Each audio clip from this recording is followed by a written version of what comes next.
मला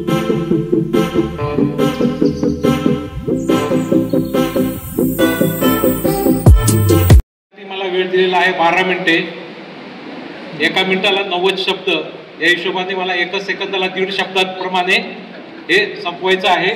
तर मी शक्यतो पटकन वाचून दाखवतो, म्हणजे आपल्याला पुढील मान्यवरांचं पण भाषण ऐकता येईल.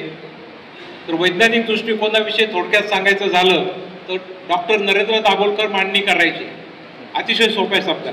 वैज्ञानिक दृष्टिकोन म्हणजे काय, एका शब्दात सांगायचं झालं कार्यकारण भाव. जेवढा पुरावा तेवढा विश्वास, विचार करण्याची शास्त्रीय पद्धती, निरीक्षण, तर्क, अनुमान, प्रचिती आणि प्रयोग यावर आधारित पद्धती.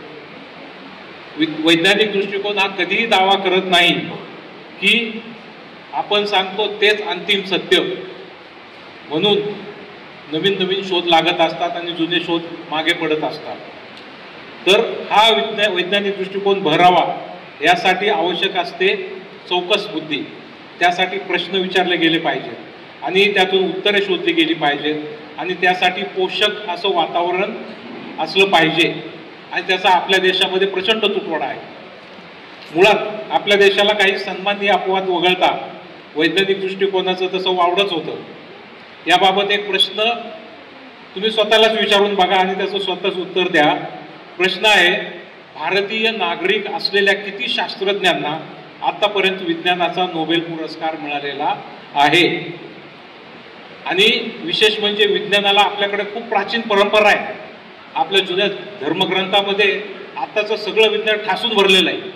तरीही नोबेल पुरस्कार आपल्या भारतीय नागरिकाला किती नागरिकांना मिळाला? त्याचं उत्तर आहे, एवढ्या मोठ्या परंपरेच्या भारत देशात एक, ते आहे चंद्रशेखर व्यंकटरामन. त्यांना मिळाला आहे ब्रिटिशांच्या काळामध्ये भारतीय नागरिक म्हणून त्यावेळेस पुरस्कार मिळालेला आहे. ही आपली अवस्था आणि वैज्ञानिक दृष्टिकोनाची अवस्था पंडित नेहरू यांच्यासारखा द्रष्टा नेता पंतप्रधान म्हणून लाभल्यावर एक 50-60 वर्ष वैज्ञानिक दृष्टिकोनाला बरे दिवस आले होते. परंतु गेल्या दशकात आधीच उल्हास आणि त्यात फाल्गुन मास अशी अवस्था आज आपल्या देशात वैज्ञानिक दृष्टिकोनाची झाली आहे. कारण त्याच्यासमोरची विविध आव्हाने उभी आहेत. त्यात आणखी एक भर पडलेली आहे आणि ती भर आहे खुद्द सरकारची. खरं म्हणजे वैज्ञानिक दृष्टिकोनासमोर मोठं आव्हान कुणाचं असतं? धर्माचं. धर्माचा अडसर दूर झाला म्हणून 400 वर्षापूर्वीपासून पाश्चात्य देशामध्ये वैज्ञानिक क्रांती सुरू झालेली आहे आणि तिथं विज्ञान बहरलेलं आहे. परंतु भारतासारख्या धर्मनिरपेक्ष देशात आज धर्माची विज्ञान विरोधीची भूमिका असते ती कोण पार पाडत आहे? सरकार. अशी विचित्र अवस्था निर्माण झालेली आहे. संविधानास अभिप्रेत असलेला 51AH या अनुच्छेदामधील वैज्ञानिक दृष्टिकोन हा फाटकी वस्त्रे आलेल्या दरिद्री अवस्थेत भिकाऱ्यासारखा सरकारच्या दारासमोर उभा आहे. आता यात निवडणुकांचं धर्माचं राजकारण याबाबी बाजूला ठेवूया आणि ही सरकारी आव्हाने आपल्यासमोर कशा पद्धतीने उभी राहत आहेत ते आपण पाहूया. एक लक्षात घ्या, मी हे जे सांगतोय ते वाचून तुम्हाला ऐकून हसू येईल, परंतु हे फार गंभीर आहे. त्यामुळे लोकांची, विद्यार्थ्यांची वैज्ञानिक वृत्ती, चौकस वृत्ती ही पूर्णतः मारली जाणार आहे. देशाची वाटचाल उलट्या दिशेने होऊन पूर्वी गारुड्याचा देश म्हणत होते त्याच दिशेने आपण बुवाबाबांचा देश म्हणून अशी वाटचाल होऊ लागणार आहे, होऊ घातली आहे. तर त्यासाठी पुढील पिढ्या आपल्याला माफ करणार नाहीत. तर लक्ष देऊन ऐका, सरकारची जी आव्हानं उभी आहेत, काय काय आव्हानं उभी आहेत? शिक्षण क्षेत्रातील आव्हानं. नेल्सन मंडेला एकदा म्हणाले होते, त्यांचं वाक्य तिथे लिहून ठेवलेलं आहे, कोणत्याही देशाचा विनाश करण्यासाठी अणुबॉम्ब किंवा लॉंग रेंज मिसाईल असतात त्याची गरज नाही. त्यासाठी शिक्षणाचा दर्जा कमी करायचा आणि विद्यार्थ्यांना परीक्षेत नक्कल वगैरे करू द्यायची. तर आज शिक्षणात सरकार हस्तक्षेप करून ज्या पद्धतीने विज्ञान अवैज्ञानिक पद्धतीने रुजवित आहे ते पाहता नेल्सन मंडेला यांचं मत इथे प्रत्यक्षात येऊ घातलं आहे की काय अशी भीती वाटत आहे. आणि यात केवळ वैज्ञानिक दृष्टिकोनाचाच बळी जाणार नाहीये, तर आपल्या देशाचा पण बळी जातो की काय अशी भीती निर्माण होत आहे. त्याची उदाहरणं बघा. ते कोण काय बोललं त्याच्याविषयी मी पुढे नाव घेतोय आणि त्यांचं पद काय होतं, म्हणजे उच्च पदस्थ लोकांवर प्रभाव असलेले लोक काय बोलतात बघा. आणि काय काय केलं जाते. पुनर्जन्म आणि शरीरबाह्य अनुभूती, मृत्यूनंतरचं विश्व, त्याच्यावर IIT मंडी, IIT म्हणजे काय साधी बाब नाही आहे बघा, तिथं अभ्यासक्रम आलेला आहे. बनारस विश्वविद्यापीठात ज्योतिष आणि भूतविद्या या छद्मविज्ञानावर अभ्यासक्रम आलेला आहे. NCERT यांच्या पुस्तकामध्ये आयुर्वेदाविषयी अतिरंजित दावे केलेले आहेत. विज्ञानास स्मारक शिक्षण धोरण 2020 साली या सरकारने पास केलेलं आहे. त्याची चिरफाड आपल्याच संघटनेने एक 5 व्याख्यानांची मालिका आयोजित केली होती. त्यात अनिल सतगोपाल यांनी त्याची चांगली चिरफाड केलेली आहे.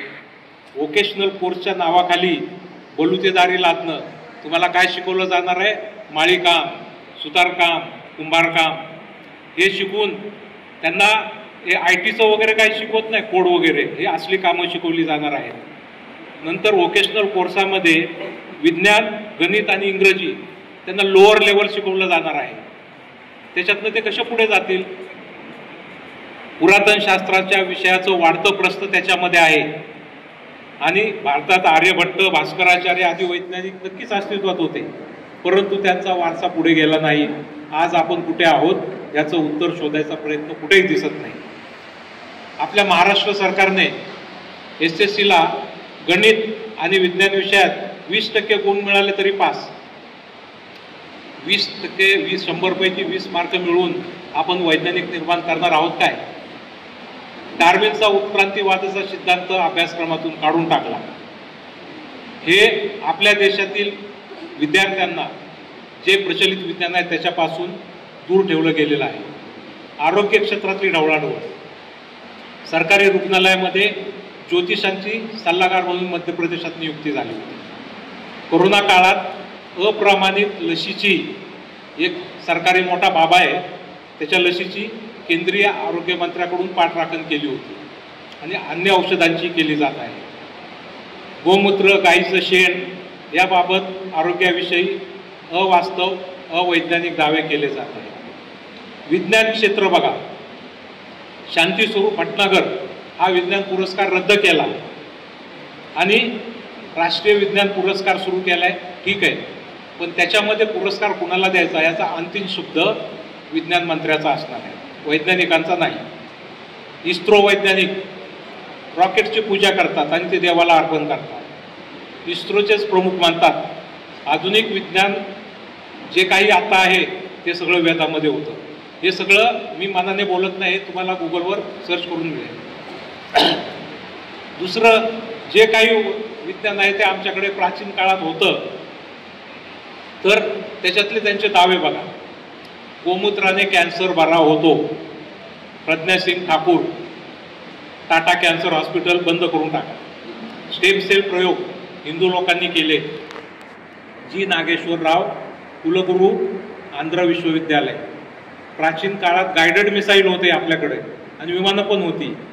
नागेश्वरराव, कुलगुरू, आंध्र विश्वविद्यालय. ब्रह्माने डायनोसॉर शोधले. आशू खोसला, भूवैज्ञानिक, आणि एक बोलतायत कुठे, इंडियन सायन्स काँग्रेसमध्ये. प्राचीन भारतीयांनी इंटरनेट शोधलं. विप्लव देव, तत्कालीन मुख्यमंत्री, त्रिपुरा राज्य. आईन्स्टाईनच्या सापेक्षतावादाच्या सिद्धांतापेक्षा वैदिक सिद्धांत महान. हर्षवर्धन, विज्ञान तंत्रज्ञान मंत्री, इंडियन काँग्रेसमध्ये, सायन्स काँग्रेसमध्ये. चार्ल्स डार्विनचा उत्क्रांतीचा सिद्धांत वैज्ञानिकदृष्ट्या चूक. सत्यपाल सिंग, तत्कालीन मंत्री, मानव संसाधन. मोराचे अश्रू पिऊन लांडोर गरोदर राहते. महेशचंद्र शर्मा, राजस्थान उच्च न्यायालयाचे न्यायाधीश. यज्ञाने वातावरण शुद्ध होते हे सिद्ध करण्यासाठी 50 टन आंब्याची लाकडं, आंब्याच्या झाडाची जाळून प्रदूषण नियंत्रण कसं होतं ते दाखवलं. गोमूत्रात सोनं असतं. जुनागड कृषी विश्वविद्यालय. ज्योतिषशास्त्रासमोर विज्ञान पूजा आहे. रमेश पोखरियाल, मानव संसाधन मंत्री. भारतात प्लास्टिक सर्जरी होती, तेच आपले महामहिम. कोणी काय दावे करावेत हा ज्याचा त्याचा अधिकार असला तरी जबाबदार पदावरील व्यक्ती कसल्याही वैज्ञानिक आधाराशिवाय बोलतात हे अत्यंत अनुचित आहे. त्याचा समाजावर प्रभाव पडतो. त्यातून कोरोना या महामारीला घालवण्यासाठी थाळ्या आणि टाळ्या वाजवणे, घंटा बडवणे अशा खुलचट कृत्य करून कसलाही विचार न कर आपला ते करतं, आपला समाज करतो कसलाही विचार न करता. गंभीर बाब म्हणजे अशी वैज्ञानिक दृष्टिकोनाची गळचेपी होत असताना काही अपवाद वगळता वैज्ञानिक, डॉक्टर, विज्ञानाचे विद्यार्थी, अभ्यासक देखील त्याला समर्थन देतात. यामुळे वैज्ञानिक दृष्टिकोन रसातळाला जात आहे. जगात देशाचा हसं होत आहे. आपण वैज्ञानिक दृष्टिकोनाचा प्रचार आणि प्रसार करतो. त्यासाठी पूर्वी आपल्याला सरकारी विभागाकडून पाठबळ मिळायचं, पण नवीन आव्हानामुळे आपला मार्ग खडतर झालेला आहे. त्याचा रेटा खूप मोठा आहे. परंतु एक लक्षात घ्या, सरकारे येतात आणि जातात.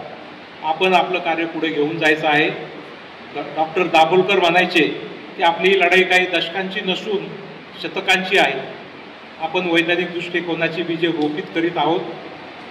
त्याचं रूपांतर वृक्षात कालांतराने होईलच, पण त्याची जोपासना करायची आहे आणि पुढच्या पिढ्यांच्या हाती पुढील काम सोपवायचं आहे.